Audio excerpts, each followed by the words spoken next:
Good morning student, my name is Jayaprakash. आज मैं आपको एवरेज स्पीड से पढ़ा रहा हूँ। बच्चों, हमारी स्पीड हमेशा कांस्टेंट नहीं रह पाती है क्योंकि हम एक रोबोट नहीं है और इस वजह से हमारी स्पीड कम और ज्यादा होती रहती है। कभी हम काफी तेज चल लेते हैं और कभी उतने ही टाइम में कम चल पाते हैं। जैसे मैं एक एग्जांपल ले रहा हूँ। मैं पहले 5 मिनट में 10 मीटर चला, अगले 5 मिनट में 15 मीटर चला, अगले 5 मिनट में 8 मीटर चला। तो बच्चों, यहाँ पर आप देखेंगे इसकी क्या हो रही है, स्पीड अलग अलग हो रही है। तो मैं आपसे पूछूं पूरे रास्ते आप किस स्पीड से चले तो आप नहीं बता पाओगे। तो उस चीज को बताने के लिए वहां पर आपकी पूरे रास्ते में स्पीड क्या थी। जैसे मैं यहाँ आगरा से दिल्ली गया बच्चों, आगरा से दिल्ली गया हूं मैं। तो बच्चों, क्या मैं सेम स्पीड अपनी मेंटेन रख पाऊंगा? तो आप कहेंगे बच्चों नहीं, कभी हम स्लो चलेंगे, कभी फास्ट चलेंगे। यहाँ तक कि अगर हम बस से जाते हैं तो ट्रैफिक होने की वजह से कभी बस हमारी स्लो चलती है, कभी हमारी फास्ट चलती है। तो कभी उसकी स्पीड कम होती है, कभी उसकी स्पीड ज्यादा होती है, फिर उसकी कम होती है स्पीड, फिर ज्यादा होती है। तो अगर मैं ये पूछूं कि आप जिस कार या बस से आगरा से दिल्ली गए, क्या उसकी स्पीड क्या थी? आप बता पाओगे? तो आप नहीं बता सकते हो बच्चों, क्योंकि इसकी स्पीड कम या ज्यादा होती रही। लेकिन अगर मैं आपसे बोलूं कि उसकी एवरेज स्पीड क्या है तो आप बता दोगे। तो एवरेज स्पीड हम कब इंट्रोड्यूस करते हैं? जब हमारी वेरिएबल स्पीड होती है, समय के साथ कम ज्यादा होती है, वहां पर हम स्पीड ना बताकर बच्चों क्या बताते हैं? Average speed. तो मैं इस वाले जो मैंने ये एग्जांपल लिया है, इसमें मुझे क्या बताना पड़ेगा? मैं स्पीड नहीं बता सकता हूँ पूरे रास्ता में आगरा से दिल्ली, लेकिन मैं उसको क्या बता सकता हूँ किसी भी बंदे को कि मेरी एवरेज स्पीड पूरे रास्ते भर क्या थी। ठीक है ना? तो पूरे रास्ते भर क्या थी हम बता सकते हैं। अब मैं ये एग्जाम्पल के थ्रू बताऊंगा इसी लेक्चर में, तो अभी बस इतना समझ लीजिए। Average speed of an object is obtain by dividing the total distance travel by total time taken. तो हम एवरेज स्पीड को निकाल कैसे सकते हैं बच्चों? यही एवरेज स्पीड होती है और एक्चुअल में क्या होता है वो मैं आपको समझा चुका हूं। अब एवरेज स्पीड हम निकालेंगे कैसे? अगर हम टोटल डिस्टेंस जितनी भी कवर की है, जहां से स्टार्ट किया और जहां पर हम पहुंचे हैं वहां तक की हम टोटल डिस्टेंस ले लें बच्चों, और कितने टाइम में कवर किया है टोटल टाइम मेजर कर लें और दोनों का डिवाइड कर लें, तो बच्चों हमारी क्या आ जाएगी? एवरेज स्पीड आ जाएगी। जैसे मैं अभी इनका न्यूमेरिकल कराऊंगा तब मैं आपको बताता हूं। अभी नीचे ही न्यूमेरिकल है। If N object travel A distance, अगर एक ऑब्जेक्ट हमारी एस डिस्टेंस ट्रेवल करे और उसकी speed B and time T ले, वो टी टाइम में एस स्पीड को कवर कर ले, तो उसकी स्पीड क्या होगी बच्चों? बी। ये इसी को एक सिंबल के फॉर्म में रिप्रेजेंट कर दिया है। ओके, अब मैं इसी का एग्जांपल ले रहा हूं। An object travel 20 metre in 5 second. अब बच्चों इसमें देखिए, पहले 5 सेकेंड में वो 20 मीटर चला, एंड देन अनदर 24 मिनट, और फिर अगली 24 मीटर की डिस्टेंस को उसने 10 सेकेंड में कवर किया। अलग अलग टाइम इंटरवल में अलग अलग डिस्टेंस कवर कर रहा है। तो ये हमारा नॉन यूनिफॉर्म मोशन हो गया। तो नॉन यूनिफॉर्म मोशन के लिए हम एवरेज स्पीड यूज करते हैं बच्चों। What is the average speed of the object? अब यहां पर एवरेज स्पीड पूछ रहा है, तो बच्चों एवरेज स्पीड का फॉर्मूला क्या है? Total distance travel and total time taken. तो सबसे पहले मैं इसकी टोटल डिस्टेंस निकालूंगा बच्चों। टोटल डिस्टेंस ट्रेवल्ड तो कितनी करी है बच्चों? 20 मीटर 5 सेकेंड में और 24 मीटर, तो 20 एंड 24 कितना हो गया? 44 मीटर की डिस्टेंस इसने कवर करी। टोटल टाइम कितना लगा है? Total time taken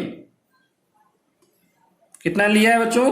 5 second 20 metre को कवर करने में, और 10 सेकेंड 20 मीटर को कवर करने में, तो कितना लग गया 15 सेकेंड। तो आप बच्चों 44/15 टोटल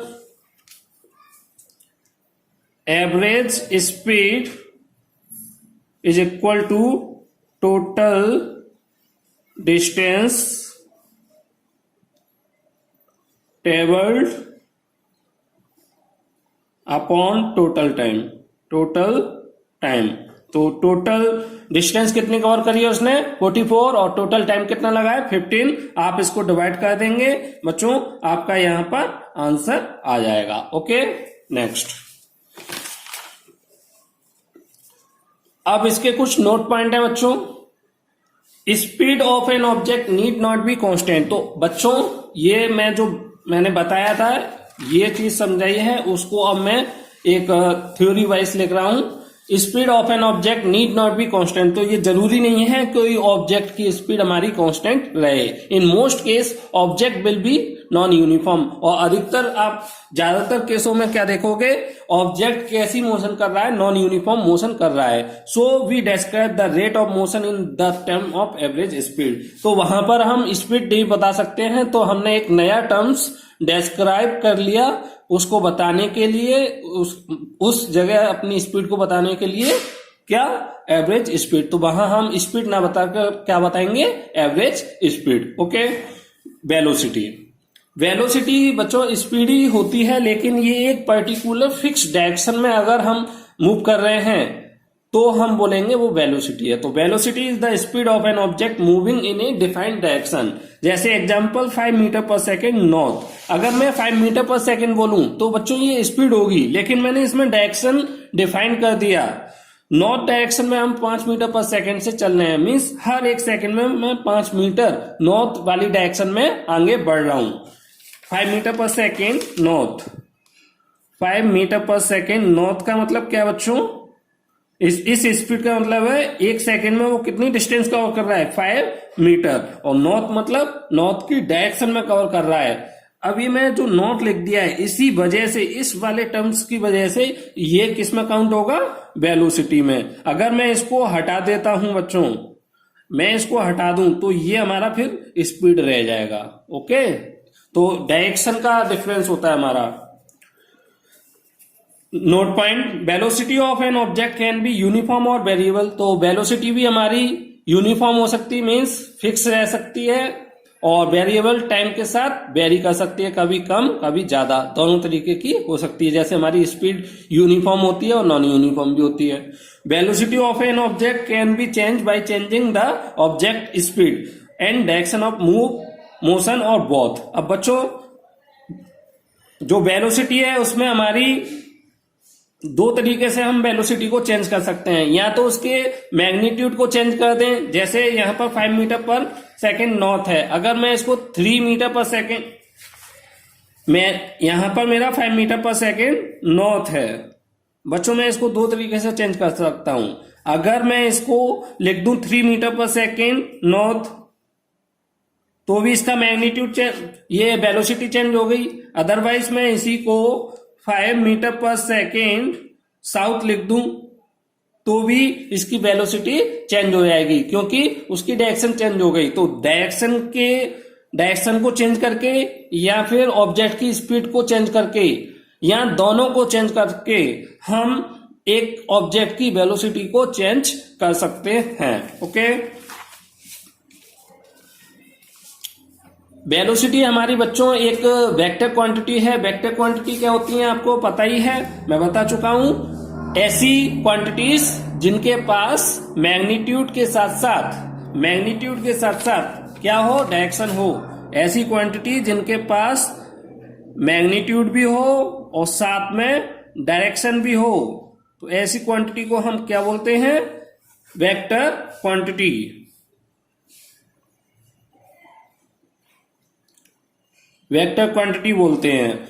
तो वेलोसिटी का फॉर्मूला क्या है, डिस्प्लेसमेंट अपॉन टाइम।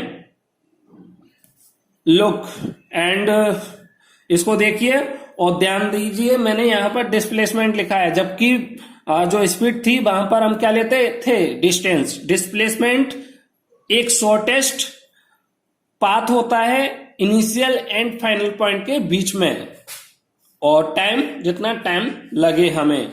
तो ये हमारा वेलोसिटी का फॉर्मूला है। एसआई यूनिट दोनों की सेम होती है बच्चों, स्पीड की भी और वेलोसिटी की भी आप देख रहे हैं मीटर पर सेकेंड, और यही मैंने एसआई यूनिट आपको स्पीड की भी लिखाई थी। फॉर नॉन यूनिफॉर्म मोशन, अगर हमारी मोशन नॉन यूनिफॉर्म है, बार बार हम वेरी कर रहे हैं, चेंज हो रही है, तो वहां पर वेलोसिटी का फॉर्मूला जो लेंगे total displacement upon total time, इस तरीके से निकालेंगे बच्चों। जैसे एक example, when A car taking turn at constant speed has non uniform motion. तो जैसे कभी भी आपने एक कार देखी होगी और वो जब मोड़ पर टर्न लेती है बच्चों, तो उस टाइम पर उसकी जो स्पीड होती है, जो मोशन होती है उसकी कैसी होती है बच्चों, नॉन यूनिफॉर्म मोशन, क्योंकि उसकी डायरेक्शन चेंज हो जाती है बच्चों। डायरेक्शन चेंज होने की वजह से, तो मैंने यहाँ पर नॉन यूनिफॉर्म मोशन का एक एग्जांपल लिया है। तो ऐसा कुछ होता है तो आप ये वाला फॉर्मूला लगाएंगे वेलोसिटी को फाइंड करने के लिए, और अगर यूनिफॉर्म मोशन है तो आप ये वाला फॉर्मूला यूज करेंगे, velocity is equal to U plus B by 2। तो इसमें u क्या है, उसकी इनिशियल वेलोसिटी, वो स्टार्टिंग में किस वेलोसिटी से चल रहा था, और b, और लास्ट में उसकी वेलोसिटी क्या हो गई, फाइनल वेलोसिटी। एग्जाम्पल मैं इसका दे दे रहा हूं यूनिफॉर्म मोशन का। When A track travel in equal distance in equal interval of time. Uniform motion आपने पता ही है, सेम टाइम इंटरवल में सेम डिस्टेंस कवर करे तो उसको हम यूनिफॉर्म मोशन बोलते हैं। तो मैंने यहाँ पर एक ट्रैक का एग्जांपल लिया, वो स्ट्रेट लाइन में चल रहा है और 5 मीटर हर 5 मिनट में 5 मील्स चल ले रहा है, 5 मिनट 5 मील्स, 5 मिनट 5 मील्स। तो ऐसी डिस्टेंस को हम कैसी मोशन बोलेंगे, इसे यूनिफॉर्म मोशन, क्योंकि सेम टाइम ऑफ इंटरवल में सेम डिस्टेंस कवर कर रहा है। अब मैं इसके न्यूमेरिकल करा रहा हूं बच्चों। एक car travel a constant speed, constant velocity 10 metre per second. बच्चों कांस्टेंट वेलोसिटी या कांस्टेंट स्पीड का मतलब क्या है, 10 मीटर पर सेकेंड। इसका मतलब क्या है, पर सेकेंड, एक सेकेंड में ये कितना चल रही है, 10 मीटर। अब ये पूछ कितने में रहा है, 10 सेकेंड बाद इसकी कितनी डिस्टेंस कवर करेगा, और 60 सेकेंड बाद। तो आप क्या करेंगे,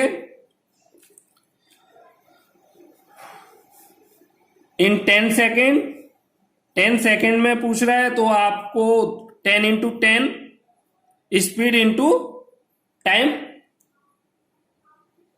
स्पीड इंटू टाइम। तो इससे क्या मिल जाएगा बच्चों, डिस्टेंस मिल जाएगी आपको। तो ये आपकी डिस्टेंस हो गई 100। तो 100 मीटर ये कवर करेगा। इसी तरीके से अब ये 60 सेकेंड में कितनी कवर करेगा, इन 60 second speed into time. Speed कितनी है हमारी, 10 मीटर पर सेकेंड, और टाइम कितना है 60 सेकेंड। तो इस तरीके से सेकेंड से सेकेंड कैंसिल, और क्या बचा 600 मीटर की डिस्टेंस कवर करेगा। Okay, next, A car travel along a straight road. ये आपको बच्चों मैं ऐसा ही क्वेश्चन है इसी का, ये मैं आपको होमवर्क में दे रहा हूं, आप करना। अगर कोई प्रॉब्लम हो बच्चों तो आप मुझे कमेंट कर सकते हैं। बच्चों, Rani swing in a 70 metre long pole, she cover 140। एक पोल है बच्चों, she cover 140 metre in 1 minute. ये 1 मिनट में कितना कवर कर रही है, 140 metre. By swimming from one end to other. Swimming कर कर एक सिरे से वो दूसरे सिरे पर जाती है, ए से बी। कौन जाती है, रानी।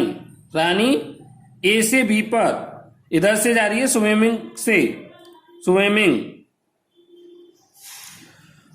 And to other end back along the same straight path. और फिर इधर से स्विमिंग कर कर जाती है और फिर इसी पाथ पर वापस रिटर्न आ जाती है बच्चों। इसी पाथ पे गई है, इसी पाथ पे रिटर्न आ रही है। तो वो पूछ रहा है एवरेज वेलोसिटी और average average velocity and average speed, ये पूछ रहा है बच्चों। ओके, तो एवरेज स्पीड का क्या फॉर्मूला था बच्चों? Total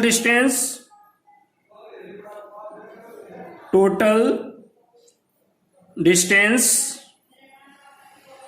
upon total time. Total distance कितनी होगी बच्चों? रानी स्विमिंग 17 मीटर पुल, लॉन्ग पुल, तो इसकी डिस्टेंस कितनी है पुल की? 70 मीटर।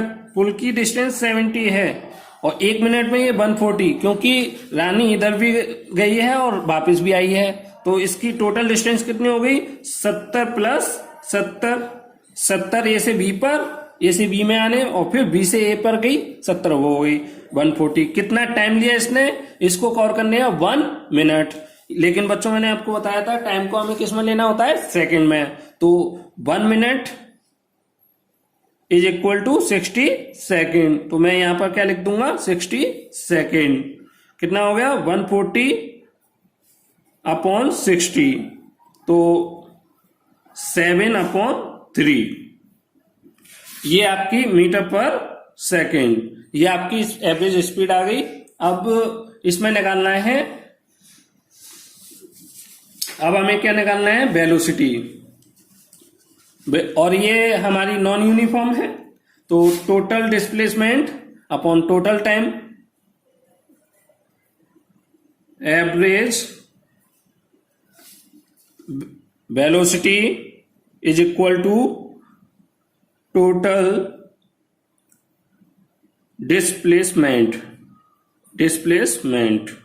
Upon total time. तो बच्चों इसका डिस्प्लेसमेंट क्या होता है? मिनिमम डिस्टेंस इनिशियल और फाइनल पॉइंट के बीच में। बच्चों रानी हमारी यहां से चली थी, पहले इधर गई और फिर वापस इधर ही आ गई। इनिशियल पॉइंट से चलकर वो इनिशियल पॉइंट पर वापस आ गई, मींस डिस्प्लेसमेंट तो उसका कुछ हुआ ही नहीं। स्टार्टिंग पॉइंट ये है और वापस इसी पॉइंट पर आ गई, तो फाइनल पॉइंट भी यही हो गया। इस वजह से डिस्प्लेसमेंट हो गया उसका 0, क्योंकि इनिशियल और फाइनल पॉइंट दोनों सेम है। तो यहां पर 0 और टाइम लिया इसने 1 मिनट, तो आंसर आएगा 0।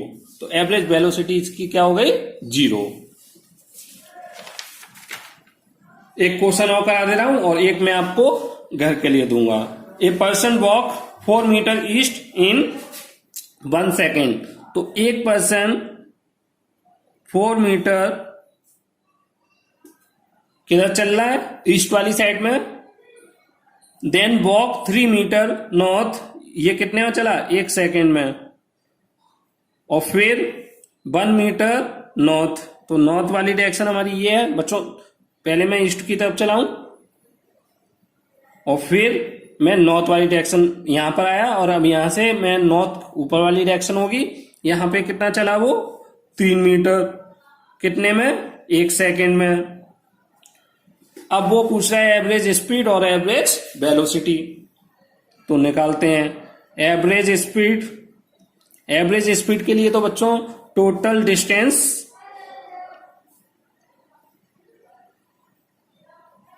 Upon total time. Total distance कितनी है बच्चों? यहां पर 4 और 3, 4 + 3, 4 मीटर चला पहले, फिर 3 मीटर चला है, तो टोटल डिस्टेंस 7। और कितने सेकंड में? 1 + 1। पहले 1 सेकंड में 4, दूसरे में 1, तो कितना हो गया? 7/2, 3.5 मीटर पर सेकेंड। ओके, अब एवरेज वेलोसिटी कैसे निकालोगे? तो इसमें हम कैसे निकालेंगे? Total displacement